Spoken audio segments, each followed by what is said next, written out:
Espero estén teniendo un muy buen día todos.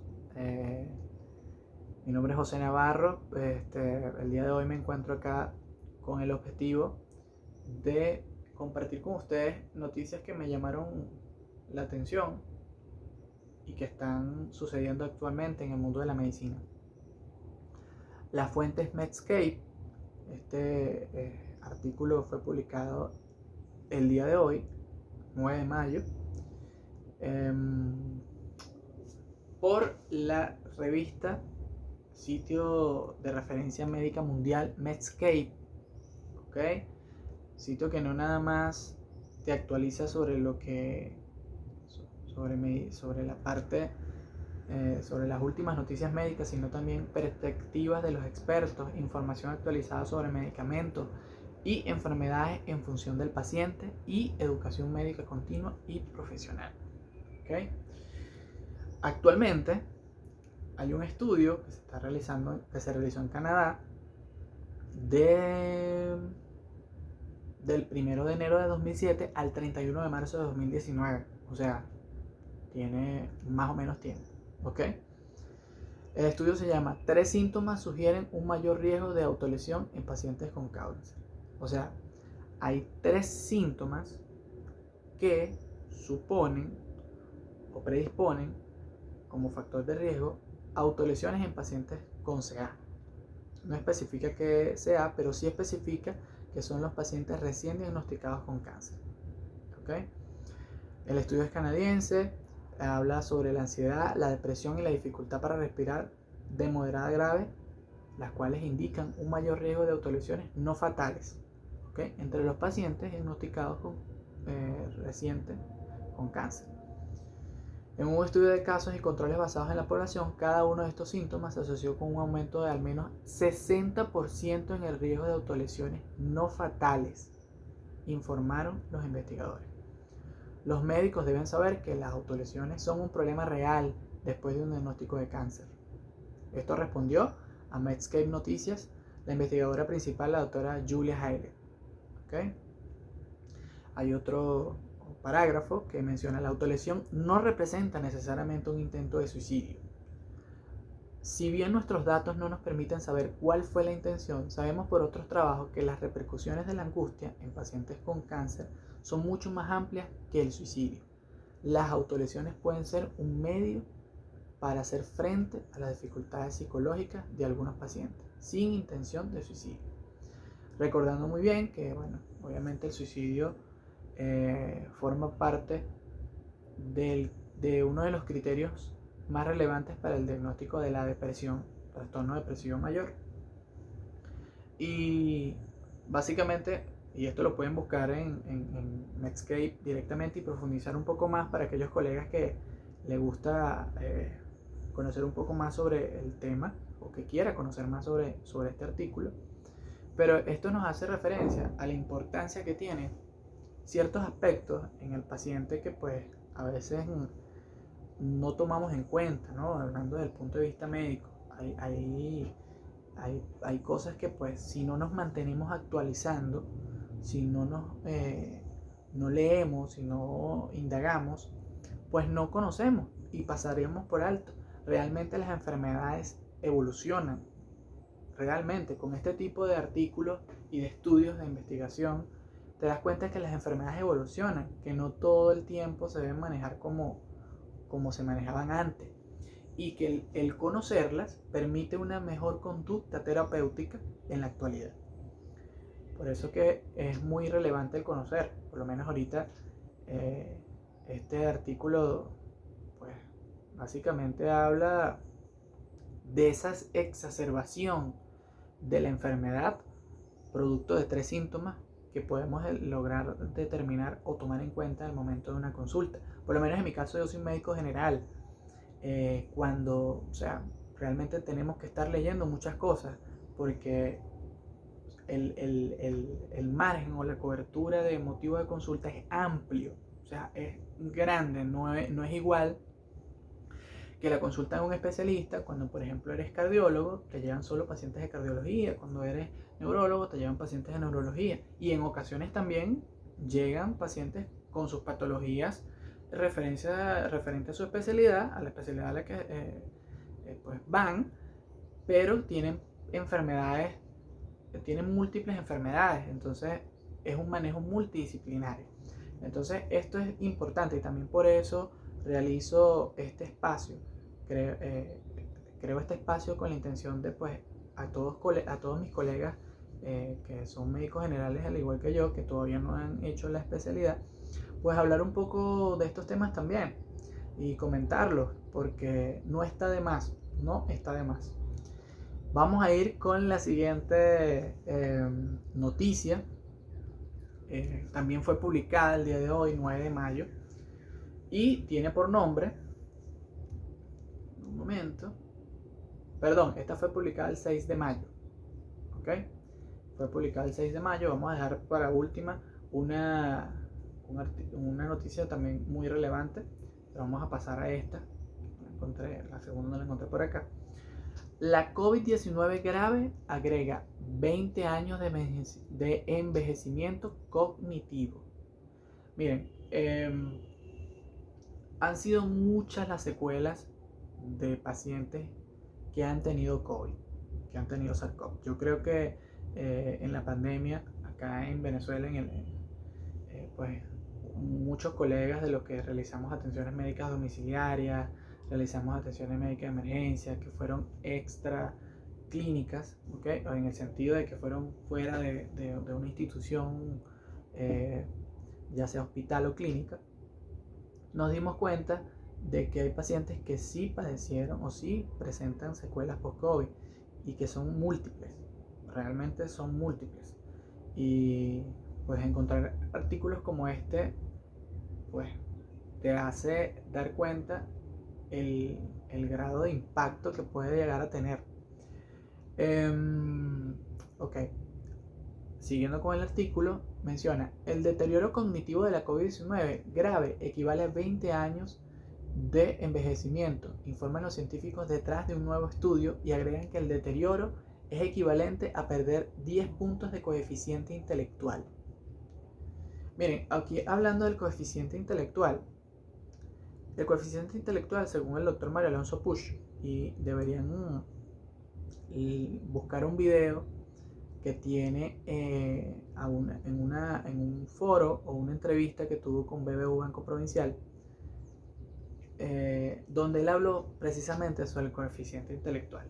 Es muy interesante, quizás en algún momento pues haga mayor referencia de lo que él mencionó, pero en ese video él habla que el coeficiente intelectual es relativo, ¿okay? En el sentido de que hay muchos tipos de inteligencias, como para tratar de encasillar el coeficiente intelectual en uno.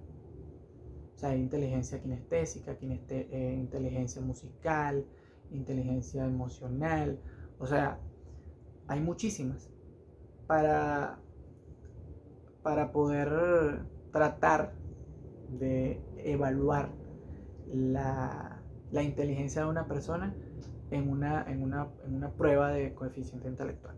Ahorita que leí esto me recordó inmediatamente eso. Pero bueno, me desvié del tema. Eso siempre quizás en algunas ocasiones pase, ¿ok? Que esté hablando y me desvíe. Pero bueno, en su estudio publicado en Clinical Medicine, un equipo de científicos de la Universidad de Cambridge, ambos en Reino Unido, declaró que existe una creciente evidencia de que la COVID-19 puede causar problemas de salud mental y cognitivos duraderos. Los pacientes informan fatiga, niebla cerebral, problemas para recordar palabras, trastornos del sueño, ansiedad e incluso trastorno de estrés postraumático, meses después de la infección. Miren, hablando aquí de esto, hay pacientes, y de hecho eso es constantemente, y creo que en las consultas debemos hacer referencia sobre eso, el preguntar si usted tuvo COVID, no tuvo, a pesar de que la gran población la tuvo, obviamente. Pero si nos ponemos a ver, para los que estén viendo el video, aquellos colegas que estén viendo el video, hay síntomas mencionados acá que los pacientes refieren. Los refieren, por ejemplo, sobre todo cuando dice problemas para recordar palabras. Hay pacientes que actualmente refieren que después de que les dio COVID no recuerdan ciertas cosas, no recuerdan lo que dijeron ayer, no recuerdan pues si vieron una película, si vieron una serie, si vieron, si estuvieron en un momento, no lo recuerdan.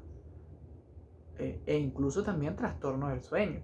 O sea, son cosas que obviamente son importantes en el paciente. Y eso pues obviamente forma parte de un síndrome post-SARS-CoV-2 e inclusive tenga meses después de la infección. Entonces esto no es una enfermedad que solamente afecta al paciente de forma aguda, sino también de forma crónica. En muchas ocasiones deja secuelas de forma crónica y lo hemos podido evidenciar en el transcurso del tiempo, sobre todo ahorita que va en picada. Lo hemos visto, nos hemos dado cuenta, no hay que ser genio para darse cuenta que los casos COVID han disminuido y evidentemente pues han salido a flote esos síntomas del paciente post-COVID. Ok, leyendo un poco más del artículo, el estudio analizó datos de 46 personas que recibieron cuidados intensivos por COVID-19 entre marzo y julio de 2020. Ok, la cobertura, el tiempo fue corto. Okay. En ella se evidenció 27 mujeres y 19 hombres, edad media de 51 años. 16 requirieron ventilación mecánica, reclutados para el proyecto COVID-19 BioResearch del Instituto Nacional del Corazón de Reino Unido. En un promedio de 6 meses después de la enfermedad aguda de COVID-19, los participantes del estudio se sometieron a pruebas cognitivas computarizadas detalladas utilizando la plataforma Cognitron, que comprende 8 tareas implementadas en un iPad que mide funciones mentales como la memoria, la atención y el razonamiento. También se evaluaron la ansiedad, la depresión y el trastorno de estrés postraumático utilizando escalas estándar de estado de ánimo, ansiedad y estrés postraumático. Específicamente, el trastorno de ansiedad generalizada, 7, el cuestionario de salud del paciente, 9, y la lista de verificación de TEP-T para el Manual Diagnóstico y Estadístico de Trastornos Mentales. 5. Sus datos se compararon con 460 controles equiparados por edad, sexo, educación y primer idioma. Y el patrón de déficit en las tareas se comparó cualitativamente con el deterioro normal relacionado con la edad y la demencia en etapa temprana. Miren, de verdad, como les dije en el anterior artículo, pueden buscarlo. Pueden buscar el artículo en Netscape, está dentro de las noticias más recientes. Que están actualmente vaya la redundancia, en esta cancha todavía de la época COVID, de la era COVID, ¿no? Que bueno, ya viene, como había mencionado, en picada. Yo creo que más que generar impacto cognitivo, como obviamente es el envejecimiento, también es evaluar o tomar en cuenta las secuelas que un paciente presenta pues, después del COVID. Mucha depresión, mucha ansiedad. Aparte de eso, el tema de olvidarse de cosas que vio ayer. Y eso lo podemos preguntar, gran parte de los pacientes lo refiere. De hecho, los estudios se hacen para corroborar eso, pero gran parte de los motivos de consulta uno nota eso, porque los pacientes te lo refieren. Y inclusive la ausencia del sueño, que es otro síntoma importante, que el paciente, otra secuela importante con la que el paciente queda, ¿no? Y haciendo referencia a la última noticia, pasemos a la última noticia. Tenemos acá cambio climático, un factor a considerar en las consultas pediátricas. Bueno, esto es algo que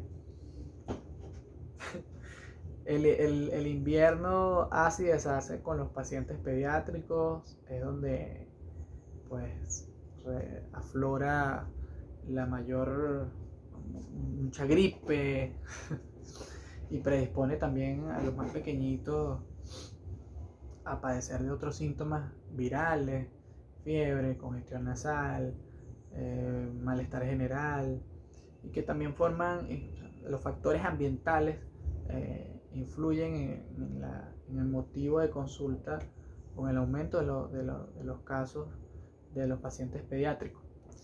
Ok, en este artículo menciona las consultas médicas que incluyen información sobre el clima tienen el potencial de mejorar la atención pediátrica de varias maneras. Según el autor correspondiente de un nuevo estudio, el Dr. Aaron Bernstein, en Boston, Estados Unidos, cada consulta médica ofrece oportunidades para evaluar y apoyar a la población infanto-juvenil que enfrenta riesgos para la salud que son cada vez más intensos debido al cambio climático, escribió la doctora Rebecca Pilsbaum.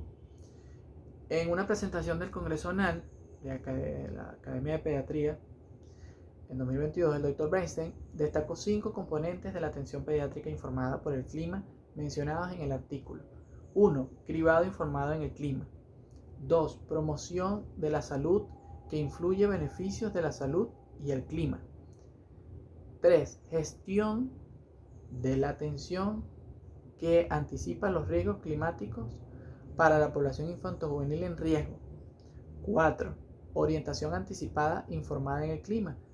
Y 5. Compromiso con los recursos de la comunidad y el activismo.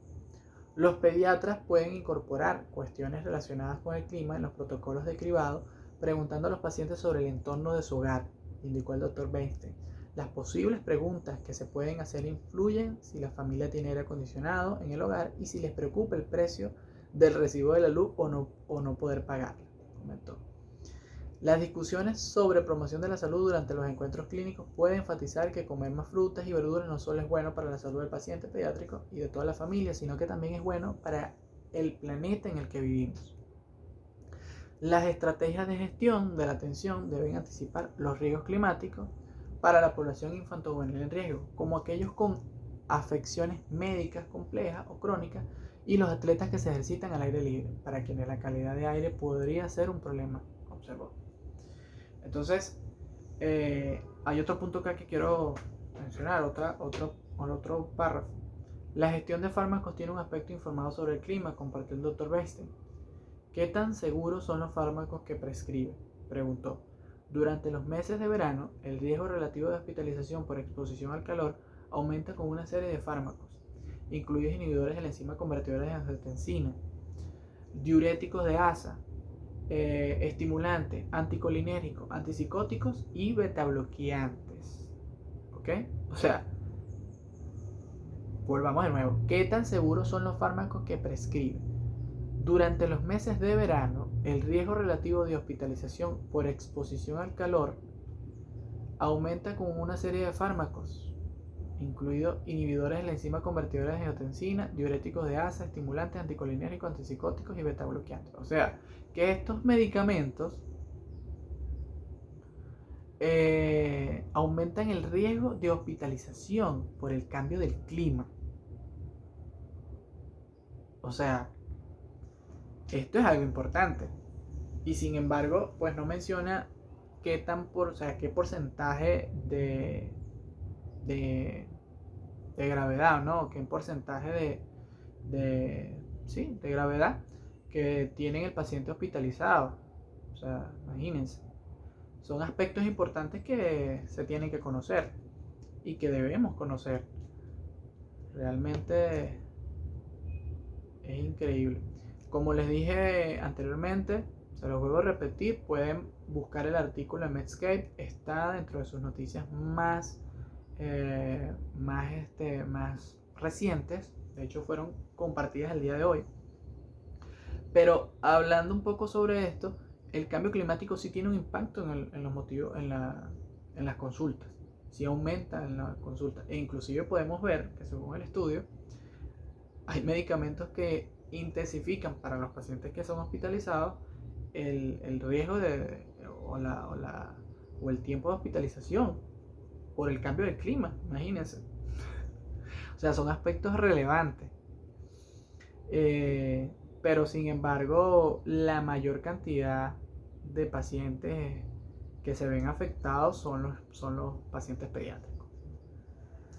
Bueno, por el día de hoy, estas fueron las noticias del día que me llamaron la atención y quise compartir para que junto conmigo pues conociéramos qué es lo que está sucediendo actualmente. El video se extendió algo bastante, pero en fin, creo que es algo importante el poder conocer esto y poder comentarlo, compartirlo con ustedes, con todos aquellos que logren ver el video. Cualquier crítica que se quiera hacer en pro de mejorar, la agradecería. Sé que pues hay muchos puntos ciegos, muchas cosas que faltan, pero que bueno, poco a poco quizás se puedan ir mejorando y pueda ir moldeando pues de mejor manera el contenido y la forma en cómo expresárselo. Porque bueno, es mi primer video con el tema de las noticias y perspectivas que pues logro ver por acá y que quise por cierto compartirla, pero que bueno, en medida del tiempo uno va corrigiendo esos errores, se va dando cuenta de eso. Quiero pues seguir